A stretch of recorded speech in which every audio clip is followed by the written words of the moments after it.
Alright you guys, for this video I wanted to try something new. I've been thinking about different video topics that I was interested to come up with and talk about, stuff like that. And the first one that came to mind was my favorite Tom Cruise films, my top 5 favorite Tom Cruise films. Now I like a lot of the various ones I've seen, but there are a handful that I like the most. So there, are certainly some I like much better than others. He's had a pretty solid acting career, as we all know, and he's done a pretty good job at picking decent films. I am more of a fan of his later films than his earlier films. So most of these are going to be his more his films like within the past couple decades, give or take a few years. So I designed this little nifty slideshow. Let's see if I can pull it off without a hitch. So here we go. I'm going to start at number 5 and go all the way down to 1. So number 5, Valkyrie. I liked this surprisingly more than I thought I would. I mean, I knew I would like it, but it was really well done, you guys. This is based on a true story. It's about the plot, well, one of the many plots to assassinate Hitler. Sadly, as we all know, it wasn't successful. And Tom Cruise plays, what's his name? Klaus something. Should have done a little bit more prep. But anyway, he plays this guy who's fairly high up, in the military there. And I mean, high up enough that he has access to Hitler. So he was one of the lead people behind, this plot to assassinate him. He was very patriotic to his country, but he was extremely disillusioned with what he saw going on around him with regard to the things Hitler was doing, and he felt that he needed to be taken down. So he and a bunch of other people came up with this plot to assassinate him. They called it Valkyrie. I believe that was because that's the name of the movie. And so the movie itself, it's paced very well. It's not action-packed, though. It's not like constant, sort of action is going on here. It's this slow build-up. It shows you how he came to the point in his life that he felt that taking this measure of assassinating Hitler was the only option that they had available to them. And so it shows you going through that transition. And then once he comes to the realization that that's what he wants to do, and how they organize this group of people to get behind the plot, and how they set up the plot, and then how they carry it out. And so, for a real life movie, and I mean, the real story was quite dramatic. So, as you can imagine, there were some very suspenseful moments in this film, especially the scene where he goes in there and he's trying to carry out the plan. He had, was it that he had, one of his hands was missing, I think. I believe it was something, he had lost an eye and in the war. And I think one of his hands was missing. So there's a scene where he has to go in and he has to do something with the explosive.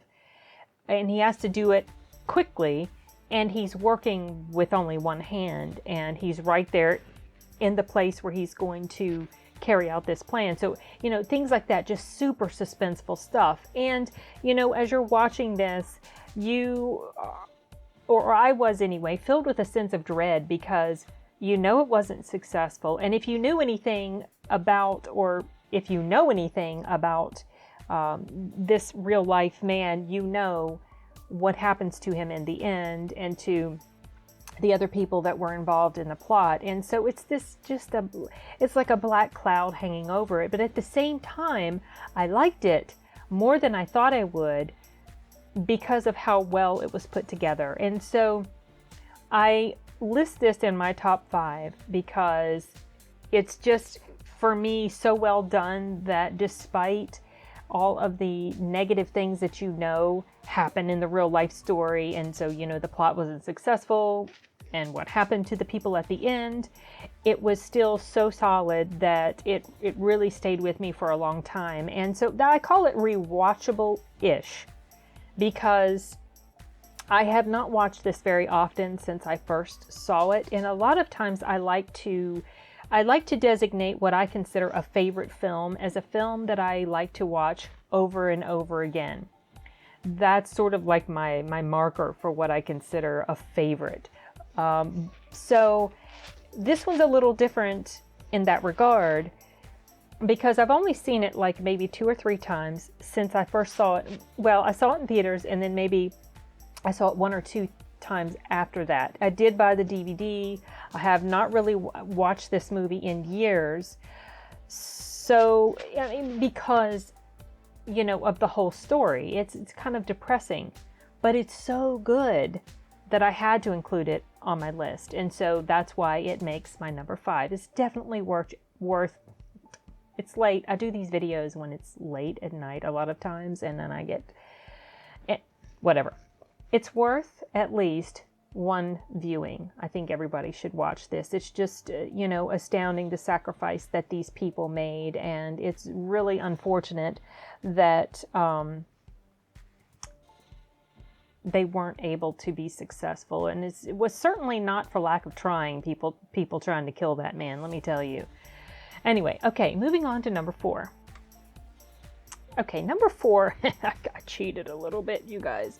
Number 4 is a collection of all the Mission Impossible movies to date, except for number 2. And as you will see, I very angrily scratched it out of that list. Yeah, Mission Impossible 2 was completely horrible. I thought, when I saw that movie, I thought, well, that's it. That's the end of this series being any good. But when the third one came around, it was a very welcome change. It was so solid. And then the fourth one was good. And then the fifth one was good. And the sixth one was good. I went back and revisited the first one. It had been many years since I'd seen it. And my initial impression was I didn't dislike it. It was just kind of, it was a little unimpressed with it. But I have grown to appreciate it more upon subsequent viewings. And so that's why I do include that in my list with the other films in this series as number 4. The plots were fairly solid. Yes, you have to suspend a lot of belief, when it comes to some of the stunts and everything that's done. But it's worth watching just for the energy that Cruise brings to this series and how he is so willing to put himself on the line, for the character that he plays and the stunts that he does. It's amazing. I mean, the man is, he really is, for all his quirks, Tom Cruise is going to go down as one of the greatest, most prolific, most versatile actors of our generation. I guess my generation, I would say. I mean, he's older than me, but when I was a kid or teenager, that was kind of when he got his start, and he has never really stopped being relevant. He's not, his career hasn't died away. And so, kudos to him for that, for sure. The action, of course, in these movies is just really fun. The pacing is very decent. You don't really get bored when you're watching this. Certainly more action than in the previous movie that I had in my list.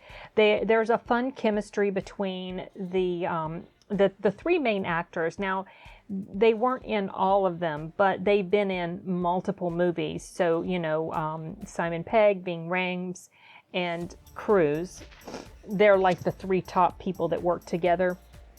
Gosh, I don't remember when they each first showed up, but they have a very good rapport, and it's fun to watch them work together. The dialogue is pretty good. And definitely this would go on my list of rewatchable Tom Cruise movies in my list. Certainly more rewatchable than Valkyrie.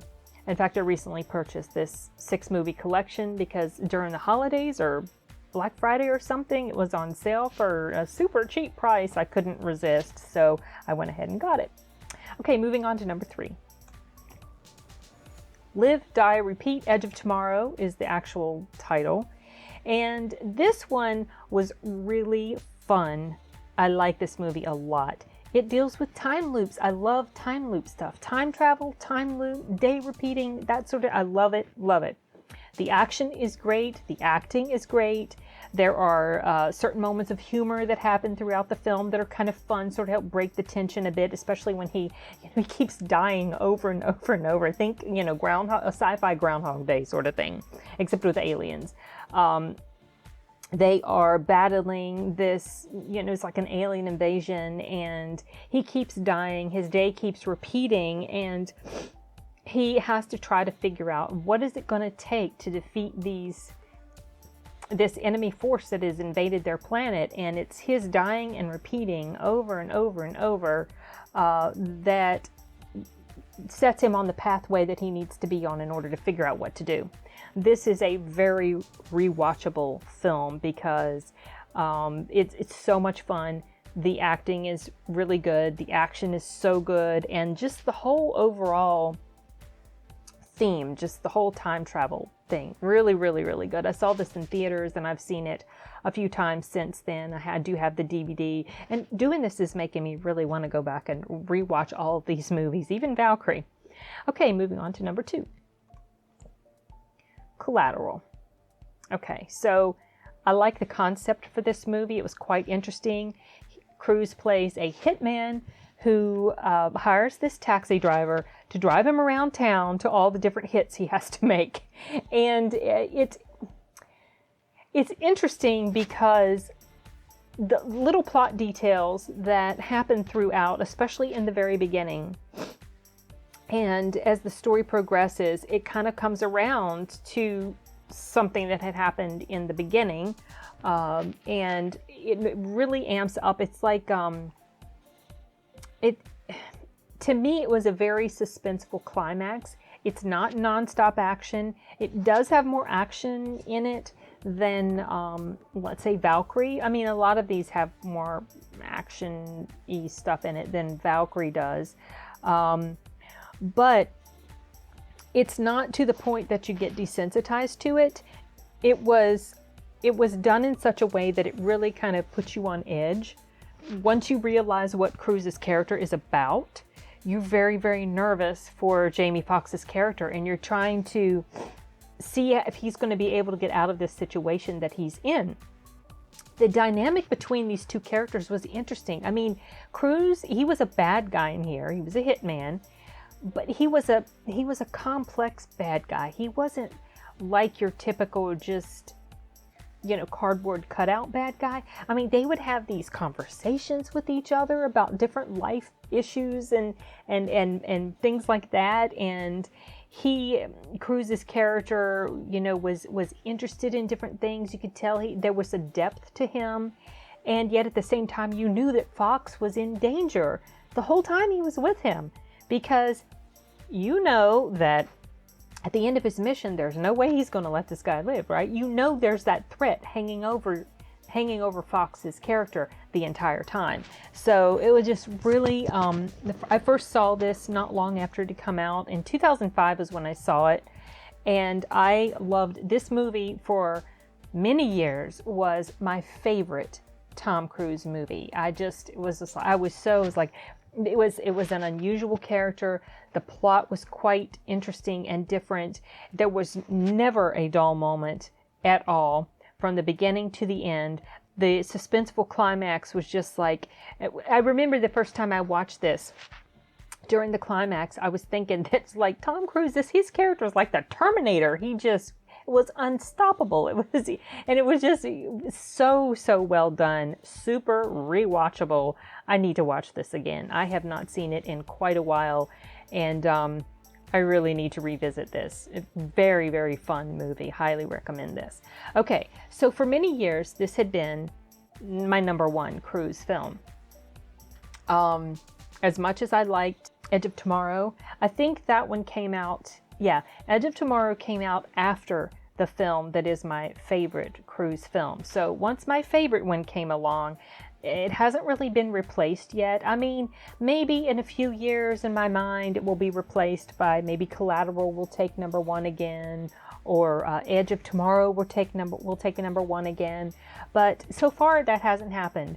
Now, if any of you guys watched my favorite films of the decade, then you will already know what my number one Tom Cruise movie is, and that would be Oblivion. I really enjoyed this movie a lot more than I thought I would. It's quite slower paced, it feels like, than a lot of the other movies on this list, especially, like the Mission Impossible movies and the Collateral and Edge of Tomorrow. It's kind of sort of like a slow build up.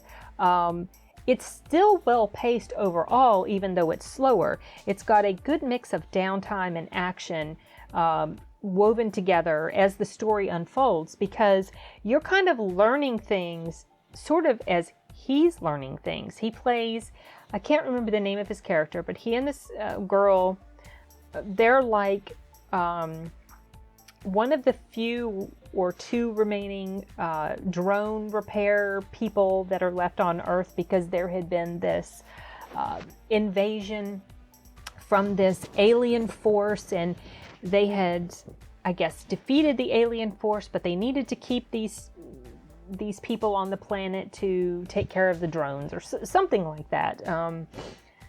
I think everybody was supposed to be up in some spaceship out orbiting the Earth, or yeah, it's been a while, but basically he starts to find out that things are not what they seem, and he meets up with some other people that he hadn't known about, because as far as he knew, like, he and this girl were like the only people, or if he knew that there were others, they were like other people like them, but I think they were supposed to be like the only people that were left. It was a pretty interesting concept. I really liked the acting in this, and the cinematography and the score was just, the way it was all put together was just so, it was just almost mesmerizing when I watched it. Now, it's a little misleading when they show Morgan Freeman on the cover here, and also another person who is in this movie was the dude who played in Game of Thrones as Jaime Lannister. He was in here too. But both of these guys, they really don't have a big part at all. These are the group of people, Jaime Lannister. I think his name is Nikolai or something, whatever. Freeman and this other guy, they're part of this group of people that Cruise's character meets later in the story. And they're really not in there a whole lot. So it's really mostly Tom Cruise and this girl he's with. Anyway, it was really fun. I need to watch this again. A lot of this story also takes place, like, he has these flashbacky moments, or he's remembering things, and it's kind of confusing to him, because he, like, something is troubling him and he can't quite put it together. And then when he finds out what the deal is, and then he has to figure out what to do to solve the situation. And it was just, I was super impressed with this, and need to watch it again. Haven't seen these. I think the one Tom Cruise movie that I've seen the most recently in this whole list was Mission Impossible 6 when it came out in theaters. But that's the last time I believe that I've seen. Yeah, it's been a while since I've seen all of these, but it was very easy to come up with this list. I went and looked at his filmography, went down, and I sort of already knew which ones I was going to pick, but some I needed to be reminded of, which you would think, well, if you need to be reminded of it, then it means it wasn't, one of your favorites. But I hadn't seen it in a while. Like Valkyrie was one that I needed to be reminded of, because it had been a while since I'd seen it. And it's different, it's not typically the type of film that I like. I don't really always like true story type dramatizations. It just really depends. There are some that I do, but for the most part, they're not typically the ones that would make my list. But Valkyrie was so good, I had to include it. I really did like, what was the name of that? The courtroom, not The Firm, but the other one, A Few Good Men. That one was decent. I've seen it once all the way through. I liked it. It was decent, but it's not anything that makes me want to see it again. So for that reason, I didn't put a movie like that on the list. Anyway, so that is it for my top 5, even though technically it's not really 5, it's more than 5, but whatever, it's my list. I can construct it however I want to. That's my top 5 Tom Cruise films. So what are your favorite Tom Cruise films? Let me know in the comments so we can talk about it. Okay, you guys, I'm going to wrap this up. Bye.